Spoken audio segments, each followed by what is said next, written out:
we have to make judgments in microseconds.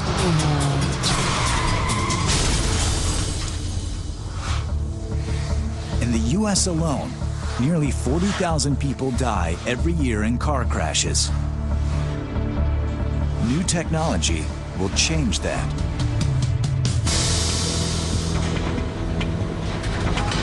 To make an intelligent car, engineers around the world are designing braking systems that will take over when humans fail. A radar sensor on the front grille can see the road ahead. The brains are in the trunk. A computer that decides when it's time to step on the brakes. The real test is whether the computer can make split-second decisions like a human. Two cars get ready. One has computerized brakes, one doesn't. Stop. The drivers head at 20 miles per hour right toward two foam walls.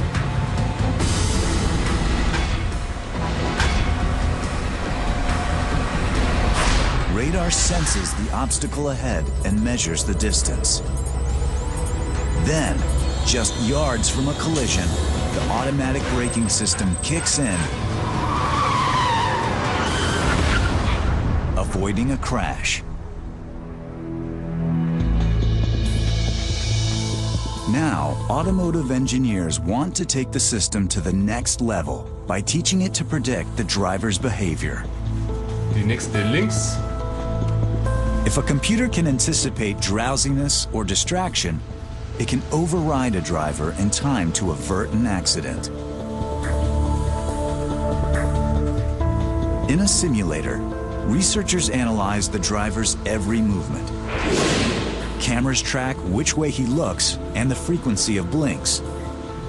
Infrequent blinking is a sign of fatigue. They are programming their computers to interpret those signals and predict when the driver is putting himself in danger.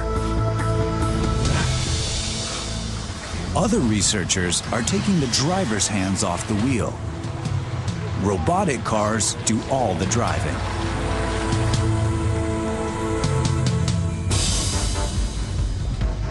These engineers are preparing for a race called the DARPA Grand Challenge.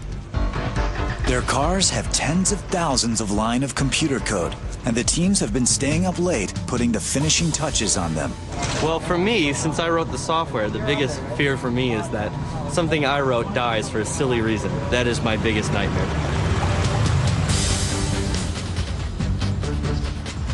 On this testing ground, their challenge is to follow a winding course 130 miles through the desert with no drivers and without remote control.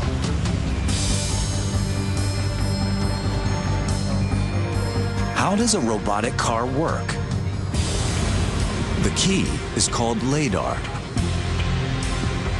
a sophisticated laser system that scans the path in front of the car hundreds of times a second. It relays the data to an onboard computer. Designers must program the computer to respond to every possible scenario.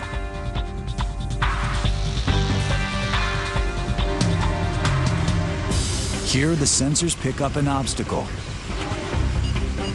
The computer decodes the data and makes a decision.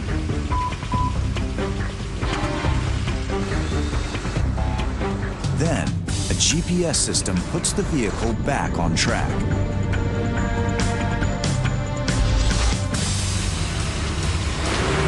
Of course, they're still working out the kinks. But in this race, 5 out of 23 vehicles made it to the finish line.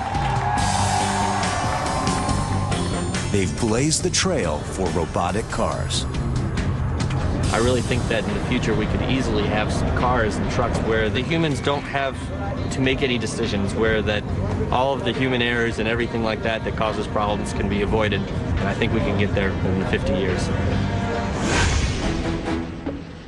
In the city of the future, autonomous cars will work safely because the whole city is wired. Every object in offices, homes, and on the streets constantly transmits and receives data. The city is a giant internet where everyone and everything is always online. Everything needed to run the city, police and fire services, power plants, hospitals, is controlled from one central point.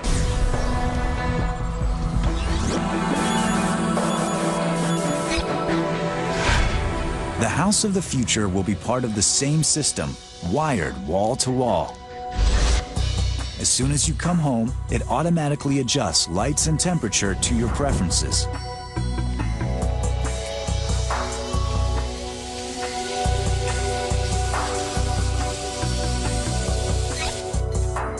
Walls, furniture, and appliances all have cameras and microphones that respond to visual and verbal commands. With a word, your favorite program appears on television. When you select a recipe, the fridge checks itself for ingredients and orders missing items from the supermarket. Grocery shopping from your couch. Your intelligent clothing will call an ambulance in case of an emergency. The GPS system will locate free parking slots. Sounds good to me. But you know, all of this comes with a warning. As we become more dependent on technology, just remember, even in the future, computers can crash, technology can fail. Because the urban landscape is so intricately wired, it's also highly vulnerable. Hey, how is it up there? So when a teenager borrowed his grandfather's old laptop to hack his shark into the city's holographic billboards, he didn't realize he was accidentally releasing a virus lurking in the obsolete computer.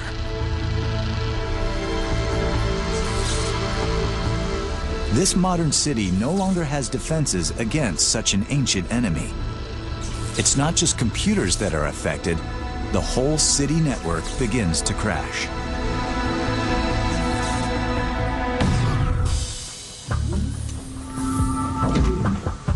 In this digital world, the role of the police has widened enormously.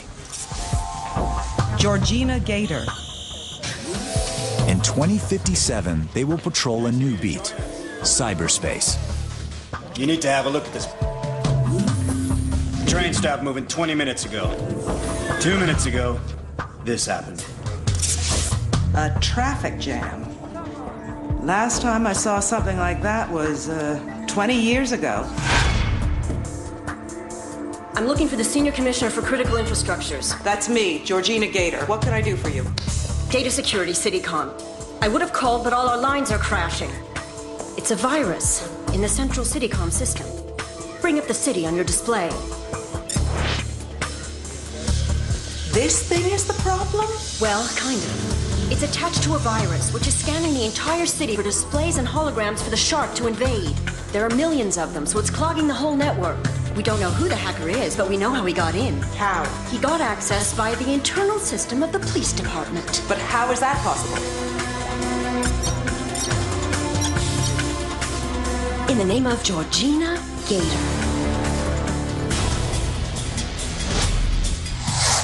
Humanoid robots have been promised for a long time.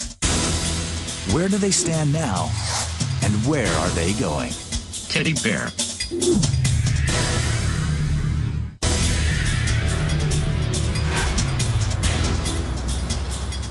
Have I left anything else? No, I don't think so. Come on, Asimo. Let's go. Paul's grandfather is ready to leave with his robot. It's been with him since before Paul was born. Okay. The rust bucket can stay. Just take it to the junkyard when it starts to get in your nerves, okay?